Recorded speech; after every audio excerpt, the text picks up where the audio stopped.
Nih dengarkan ya, saya orang Banten pertama ketika Pak Jokowi mencalonkan presiden tahun 2014, saya orang yang termakan korban isu PKI. Saat itu saya tidak suka Pak Jokowi.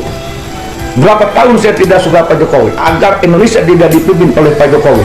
Saking percaya kepada berita PKI. 2014 itu ya? 2014 sampai 2014, 2016, 17 sampai 2018 saya masih percaya PKI Pak Jokowi. Akhirnya saya banyak berdoa ke Allah agar Indonesia periode kedua tidak dipimpin oleh Pak Jokowi. Di mata saya itu PKI. Di suatu malam saya terus berdoa pada Allah agar Indonesia tidak dipimpin oleh Pak Jokowi yang PKI. Allah ngasih petunjuk pada saya. Suatu ketika saya dikasih jalan, ada satu jalan sebuah kepastian. Kelahiran Pak Jokowi tahun 61 kebuka, PKI meletus tahun 65 dibuat ke 67, dan dibuka juga sejarah keluarga Pak Jokowi, kehidupannya. Intinya semua tentang Pak Jokowi yang fakta yang di luar tuduhan dibuka oleh Allah pada saya. Disitulah saya baru yakin. Nah, akhirnya saya jadi tahu. Nah, dari tahu ini makin cinta saya ke beliau. Saya ikut marah ketika beliau dicaci maki. Saya tidak terima ketika beliau dihinakan.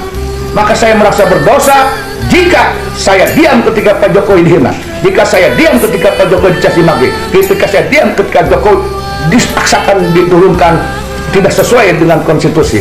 Maka saya terpanggil karena saya orang yang tahu siapa Pak Jokowi. Dan tahunya bukan dari Pak Jokowi semuanya dari Pak Jokowi, bukan. Dari hasil dibukanya kasat oleh Allah, karena saya berdoa tiap malam ketika masih percaya Pak Jokowi PKI. Maka saya sarankan sekarang kepada mereka-mereka yang sudah terlanjur nuduh Pak Jokowi PKI, anti-Islam, mohon maaf, segera tobat sebelum Allah nanti mengembalikan semua tuduhan itu kepada engkau semua. Karena ini hakul adabi, berlaku, awas hati-hati. Mumpung Pak Jokowi masih hidup. Nah, oleh karena itu ketika saya merasa saya pernah ikut-ikutan terkena hoax fitnah Pak Jokowi PKI bla bla, saya merasa berdosa. Lalu saya bagaimana? Harus menghapuskan dosa saya ke Pak Jokowi. Saya ingat sebuah hadis, jika aku melakukan sebuah kejahatan, imbangi dengan kebaikan. Maka saya akhirnya membalas hujatan saya ke Pak Jokowi, tuduhan saya ke Pak Jokowi PKI, dibalasnya ketika Pak Jokowi mencalonkan presiden tahun 2019. Maka saya habis-habisan, ibaratnya apapun yang saya mampu, saya bela Pak Jokowi, saya dukung Pak Jokowi.